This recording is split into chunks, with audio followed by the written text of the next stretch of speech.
Chapter 1. The Story of Uncle Elias. In September 1887, my wife was visiting some of her family.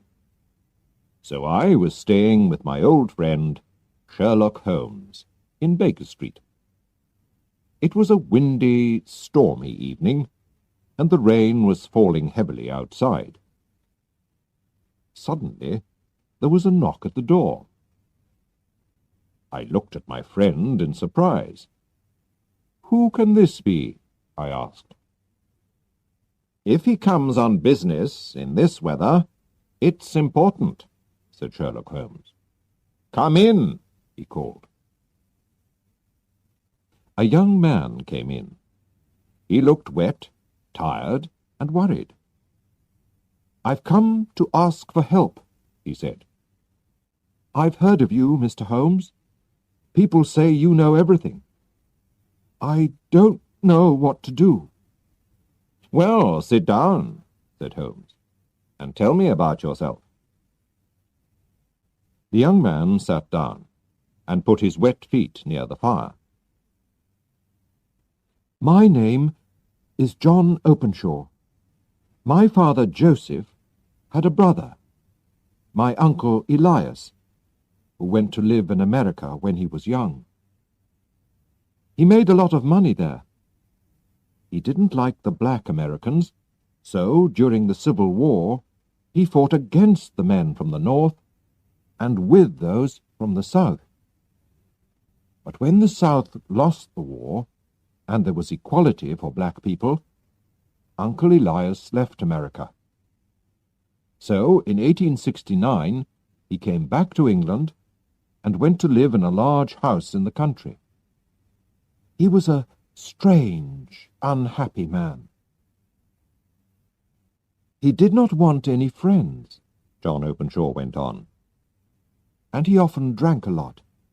But he liked me, and when I was 12, I moved to Uncle Elias's house.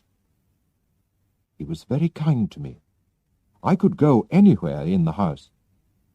But there was one small room at the top of the house which was always locked. Nobody could go into this room. One day, Uncle Elias got a letter from Pondicherry, in India. "I don't know anyone in Pondicherry," he said. But when he opened the envelope, 5 little orange pips fell onto his plate. I began to laugh, but stopped when I saw my uncle's white face.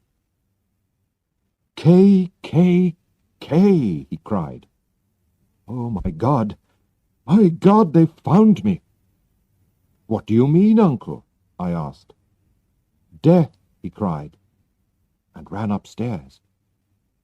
I looked at the envelope, which had 3 Ks on the back. There was no letter. Who sent it? And why was my uncle so afraid? Uncle Elias went immediately to the secret room and took out a box, which also had 3 Ks on it.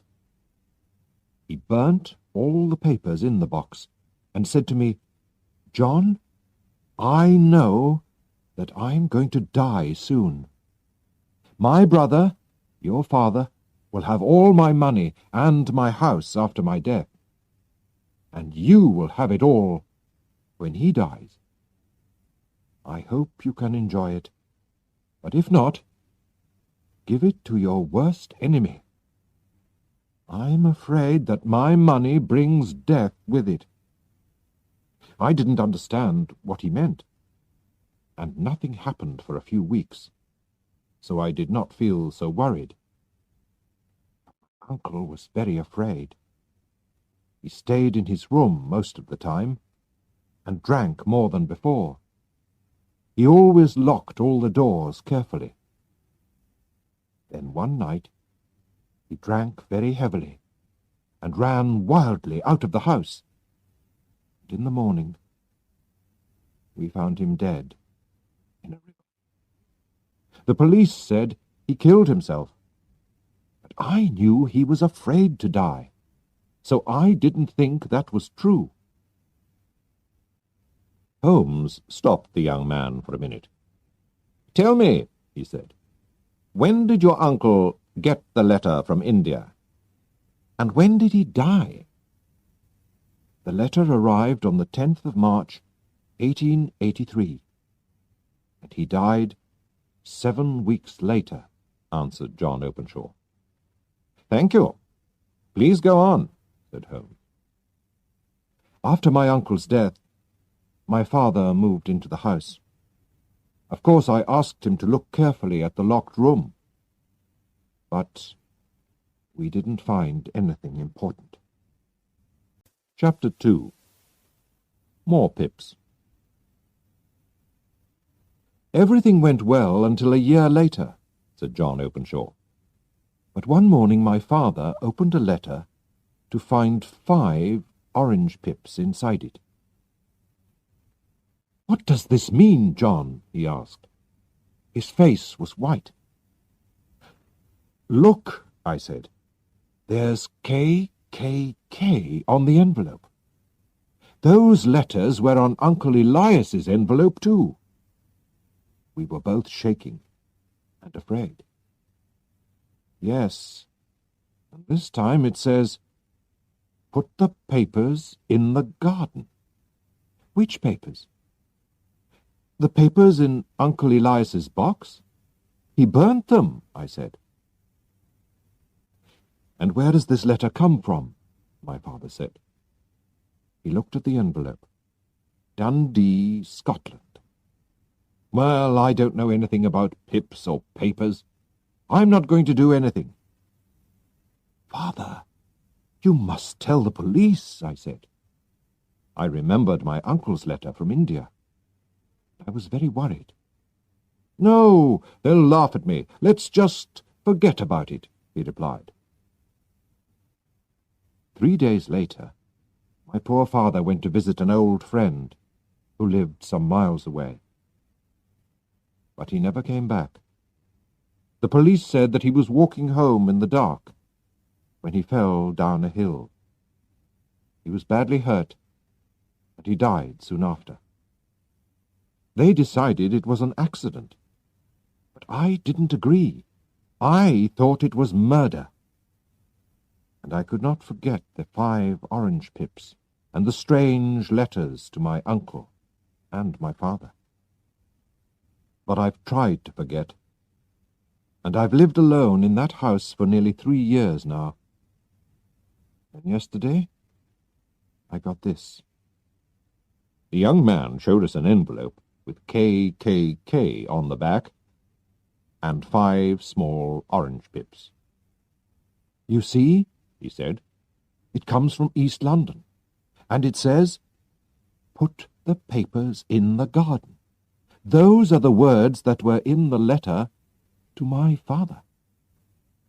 "So, what did you do next?" asked Holmes. "Nothing," answered Openshaw. He put his head in his hand.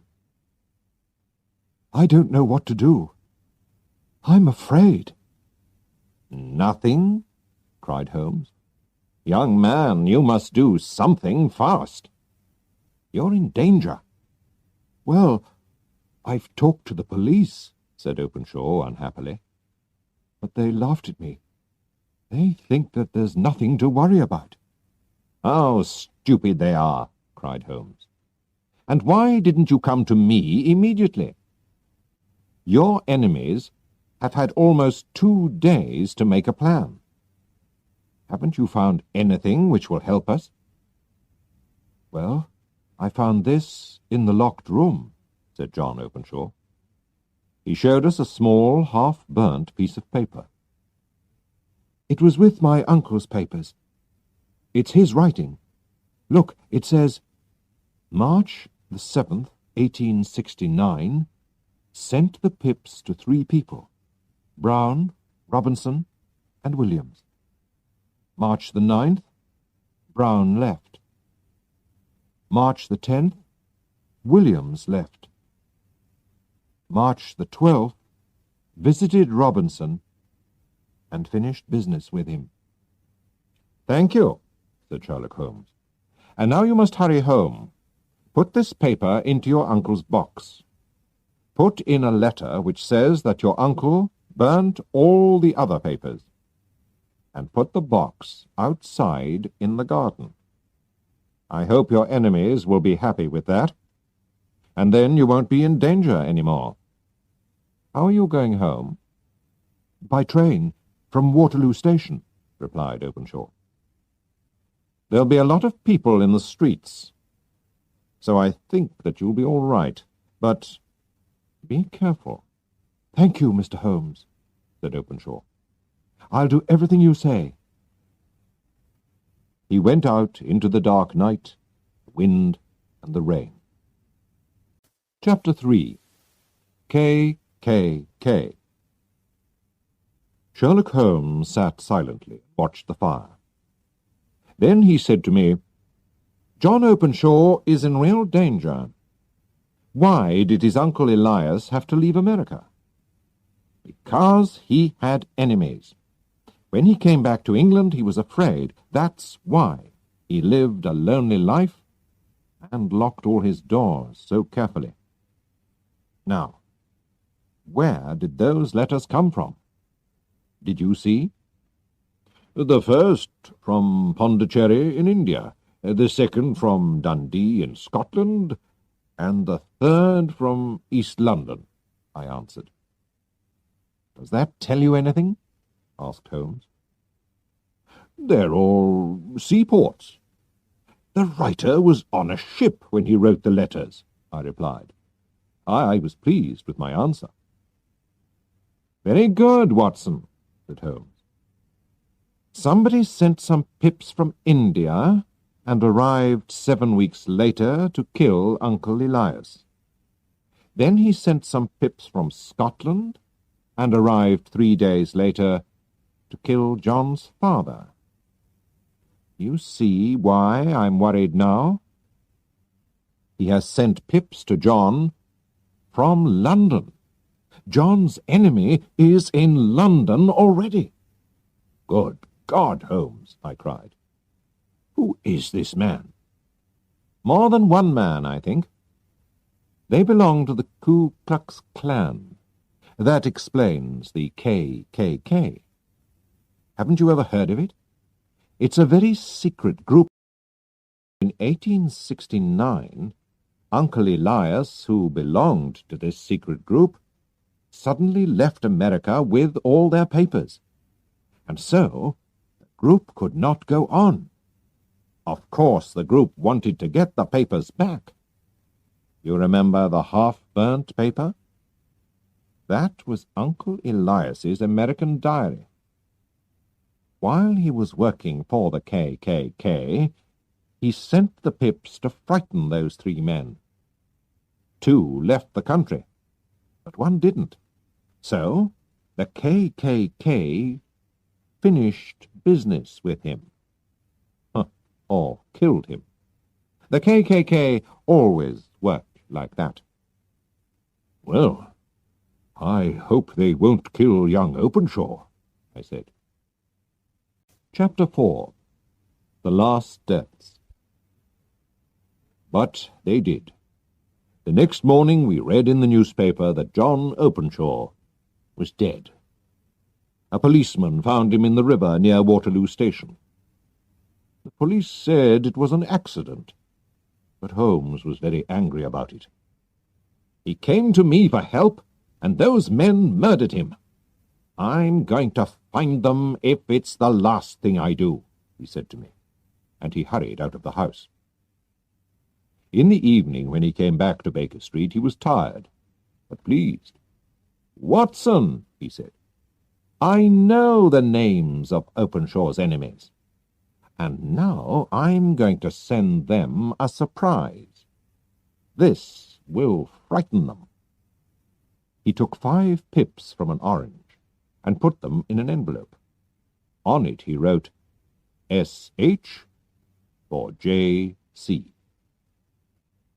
I'm sending the pips not from the KKK, but from me, Sherlock Holmes, to Captain James Cahoon. His ship is called the Star. He and his men are sailing back to Georgia, USA, now. How did you find him, Holmes? I asked. Ship's papers, he said. I've looked at hundreds of them today. Only one ship, the Star, was in the 3 ports at the right times, and this morning the Star left London to sail back to Georgia. I found out that the captain and 2 of his men, all Americans, weren't on the ship last night, so I'm sure they killed poor John Openshaw. When they arrive in America, they'll get the pips, then the police will catch them. Sherlock Holmes is a very clever detective, but he can do nothing about the weather. The winter storms at sea that year were worse than ever. And so the Star never arrived in Georgia, and nobody saw the captain or his men again. The murderers of John Openshaw did not get the pips, but in the end, death came to them.